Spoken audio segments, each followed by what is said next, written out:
எல்லாருக்கும் வணக்கம். நான் Hema Subramanian. Welcome to home cooking Tamil. இன்றைக்கி நம்ம 2 அருமையான மாம்பழ ஸ்வீட் ரெசிபீஸ் தான் பார்க்க போகிறோம். ஸோ இந்த மாம்பழம் சீசனில் இந்த மாதிரி ஸ்பெஷல் ரெசிபீஸ் பண்ணால் நம்ம எல்லாருமே ரொம்ப ஹாப்பியாக ரொம்ப ஜாலியாக சாப்பிட்லாம். இன்றைக்கி நம்ம பார்க்க போகிறது ரொம்ப சூப்பரான மேங்கோ புடிங். இன்னொரு ரெசிபி வந்து மேங்கோ ரவா கேசரி. ஸோ வாங்க இந்த 2 ரெசிபீஸும் எப்படி செய்யறதுன்னு பார்க்கலாம்.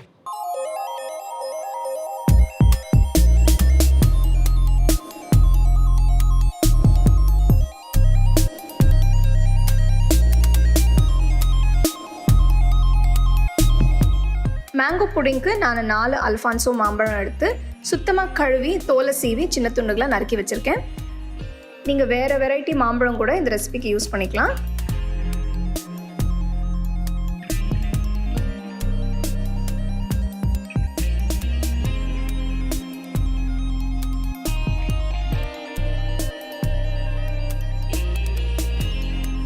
அடுத்தது நறுக்குன மாம்பழம் துண்டை மிக்ஸி ஜாரில் போட்டு அரைக்கணும்.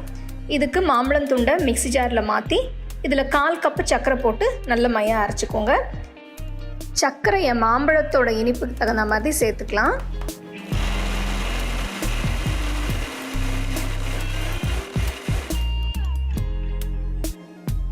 அரைச்சி வச்ச மாம்பழத்தை அடுத்தது வடிகட்டி பேனில் வேக வைக்க போகிறோம். இதுக்கு நீங்கள் ஒரு வடிகட்டியில் ஊற்றி டைரெக்டாக பேன்லேயே நீங்கள் அதை வடிகட்டி வச்சுக்கலாம். வடிகட்டின பிறகு பார்த்தீங்கன்னா உங்களுக்கு அந்த மாம்பழம் பியூரி அவ்வளோ க்ரீமியாக அவ்வளோ ஸ்மூத்தாக இருக்குது. வடிகட்டின பிறகு ஸ்டவ் ஆன் பண்ணி மாம்பழம் பியூரியை ஒரு 2 நிமிஷம் வேக வைக்கணும்.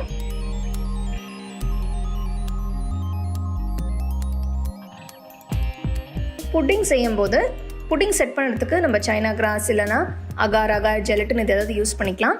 இந்த ரெசிபிக்கு நான் சைனா கிராஸ் யூஸ் பண்ணியிருக்கேன். ஒரு சாஸ்பேனில் கொஞ்சமாக தண்ணி எடுத்து இதில் 5 கிராம் சைனா கிராஸ் போட்டு கரையிற வரைக்கும் நல்லா மிக்ஸ் பண்ணிக்கோங்க.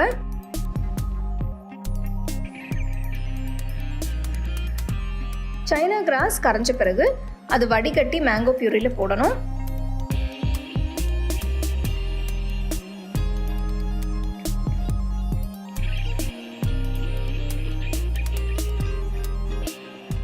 போட்டு நல்லா மிக்ஸ் பண்ண பிறகு இதில் 1/4 கப் ஃப்ரெஷ் க்ரீம் போட்டு அதையும் நல்லா மிக்ஸ் பண்ணணும்.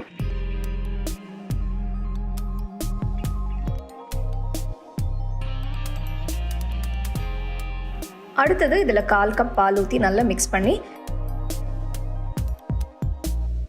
ஃப்ளேம் லோவில் வச்சு ஒரு 5 நிமிஷத்துக்கு அதை வேக வைக்கணும்.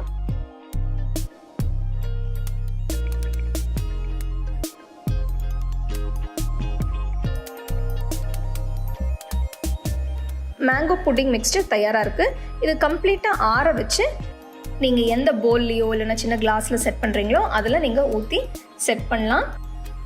கப்ஸில் ஊற்றின பிறகு ஒரு 8 மணி நேரம் ரெஃப்ரிஜரேட் பண்ணணும்.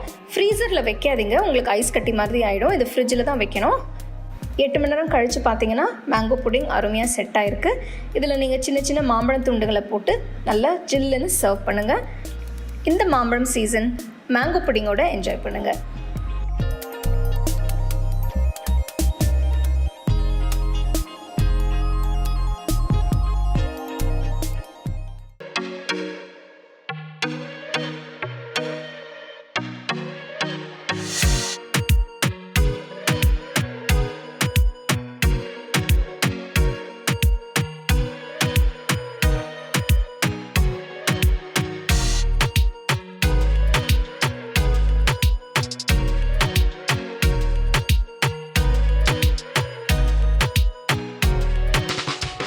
மாம்பழ ரவா கேசரி செய்ய நான் ஒரு பெரிய மாம்பழம் எடுத்திருக்கேன்.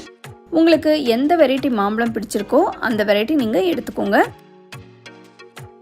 பழத்தோட தோல் எடுத்துட்டு சின்ன சின்ன பீசஸை கட் பண்ணிக்கலாம். கட் பண்ணி வச்ச பழத்தை ஒரு மிக்சர் ஜாரில் போட்டு ஸ்மூத்தான விழுதா அரைச்சி எடுத்துக்கோங்க.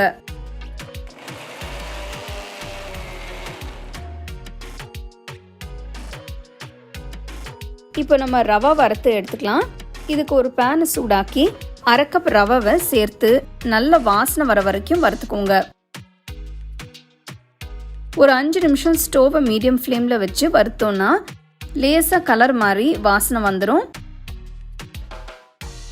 ஸ்டவ் ஆஃப் பண்ணிவிடுங்க. ரோஸ்ட் பண்ண ரவாவை வேறு பவுலுக்கு மாற்றி தனியாக எடுத்து வச்சிடலாம்.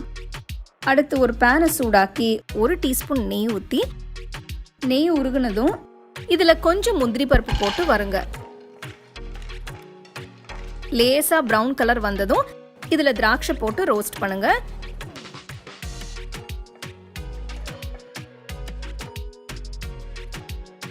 இப்போ அடுப்பு ஆஃப் பண்ணிட்டு எடுத்து வைங்க. இப்போ கேசரி செய்யலாம். அதே பேன்ல 2 கப் தண்ணி ஊற்றி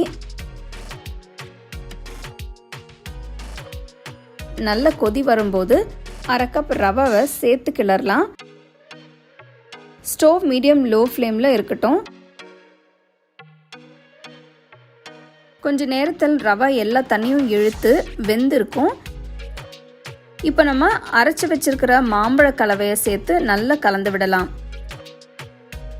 2 to 3 நிமிஷம் வரை லோ ஃப்ளேமில் வச்சு ரவையும் மேங்கோ கலவையும் நல்லா மிக்ஸ் பண்ணுங்க. மாம்பழ விழுதும் ரவையும் நல்லா கலந்துருச்சு. இப்போ 3/4 கப் சர்க்கரை ஆட் பண்ணுங்க. சர்க்கரை உங்கள் டேஸ்ட்டுக்கு தகுந்த மாதிரி கூட இல்லைன்னா குறைச்சி போட்டுக்கலாம். உங்களுக்கு இனிப்பு பிடிக்கும்னா நீங்கள் 1 கப் சர்க்கரை சேர்த்துக்கலாம். சர்க்கரை கரைஞ்சதும் கொஞ்சம் தண்ணி இருக்கும், கிளறிட்டே இருங்க. கரெக்டான கன்சிஸ்டன்சி வந்துடும். 5 நிமிஷம் கழித்து கொஞ்சம் பொடிச்சு ஏலக்காய் சேர்க்குறேன். 2 நிமிஷம் கழித்து 3 டீஸ்பூன் நெய் ஊற்றி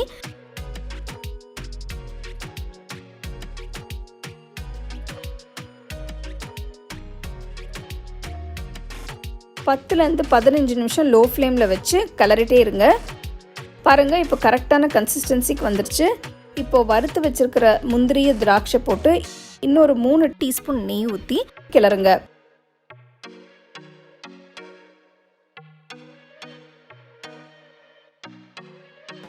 நான் இங்கே கொஞ்சம் குங்குமப்பூ சேர்க்குறேன். இதுவும் உங்கள் விருப்பமுக்கு தகுந்த மாதிரி தாங்க. உங்ககிட்ட இருந்தால் சேர்த்துக்கலாம், இல்லைன்னா விட்டுடலாம்.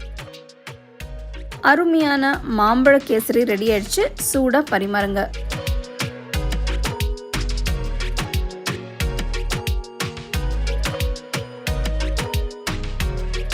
ரெண்டு அருமையான மாம்பழ ரெசிபிஸ் எப்படி செய்கிறதுன்னு பார்த்தீங்க. ஸோ ரவா கேசரி நம்ம யூஸ்வலாக வீட்டில் செய்கிறது தான், பட் இந்த டேஸ்ட் வந்து ரொம்ப சூப்பராக இருக்கும். அதே மாதிரி இந்த மாம்பழ புட்டிங் மஸ்ட் ட்ரை ரெசிபிஸ்ன்னு சொல்லுவேன். கண்டிப்பாக இது ரெண்டுமே நீங்கள் ட்ரை பண்ணி ரசித்து சாப்பிடுங்க.